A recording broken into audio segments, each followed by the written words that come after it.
Журналисты, рэдактары, выдаўцы і паліграфісты сёння адзначаюць дзень друку. 7 мая прафесійнае свята ў работнікаў радыё, тэлебачання і сувязі. Старшыня аблвыканкама Мікалай Шарснёў напярэдадні сустрэўся з прадстаўнікамі сродкаў масавай інфармацыі рэгіёну. Лепшыя атрымалі віншаванні і ўзнагароды, а тэлерадыёкампанія «Віцебск» стала пераможцам адразу ў 2 намінацыях творчага конкурсу.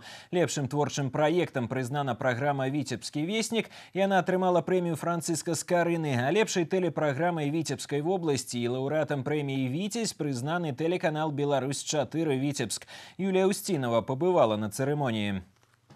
Сродкі масавай інфармацыі – вялікая сіла. Журналісты знаходзяцца на перадавой, і СМІ нясуць адказнасць за забеспячэнне стабільнасці ў грамадстве.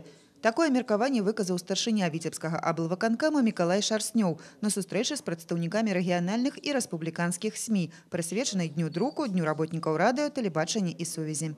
Вы ведете диалог между государствами и обществом.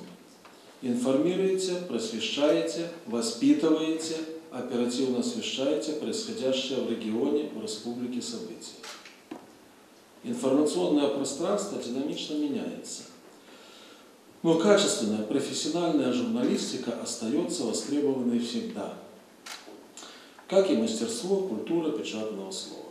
До речі, ранок кіраўніка вобласці пачынаецца з прагляду рэгіянальных навін. У 7 гадзін выходзіць «Віцебскі веснік» на телеканале «Витебск». Утро начинается, не поверите, но с просмотра новостей по нашему телевидению витебскому. Я для себя взял за правило. В 7:15 закончились новости, я уезжаю на работу. Но каждое утро я начинаю с новостей. 10 минут 15 в кабинете, буквально до начала рабочего времени, до 8 часов. Прессу переверну, посмотрю. В первую очередь скажу, что только наши газеты витебские, а потом уже смотрю республиканские. За праграму «Віцебскі веснік» у номінацыі «Лепшы творчы праект» калектыў тэлерадыёкампаніі «Віцебск» адзначаны прэміяй імя Францыска Скарыны. Яшчэ адна ўзнагарода калектыву – прэмія «Витязь» у номинации «Лепшая телепрограмма».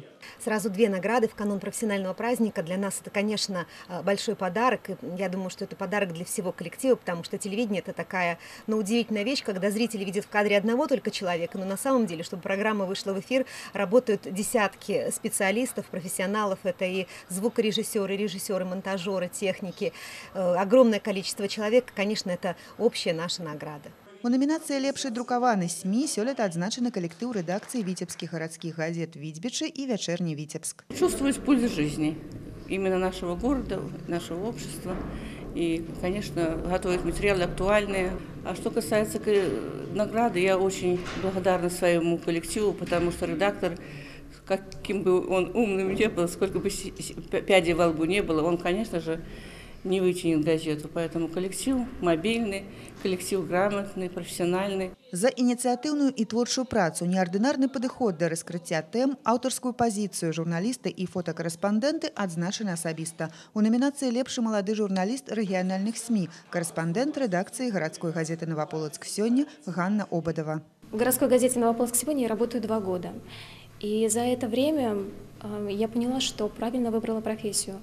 Прежде всего, мне нравится рассказывать о людях, о их судьбах, о том, как они преодолевают какие-то трудности, как справляются с бедой и как в любой ситуации остаются человеком.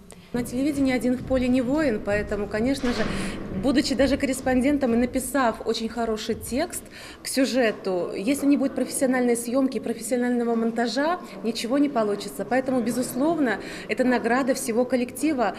У Віцебскай вобласці зарэгістраваны 127 сродкаў масавай інфармацыі розных форм уласнасці. У тым ліку 78 друкаваных, 49 электронных. Гэта тыя, хто фарміруе імідж рэгіёну. Мы працуем у свята і ў будні. Менавіта дзякуючы аператыўнасці журналістаў, жыхары вобласці заўсёды ў курсе падзей. І ў прафесійнае свята супрацоўнікі СМІ прымаюць віншаванні і зноў за работу. Юлія Устинова, Олег Чарняк, Сергей Котов. Навіны Витебск.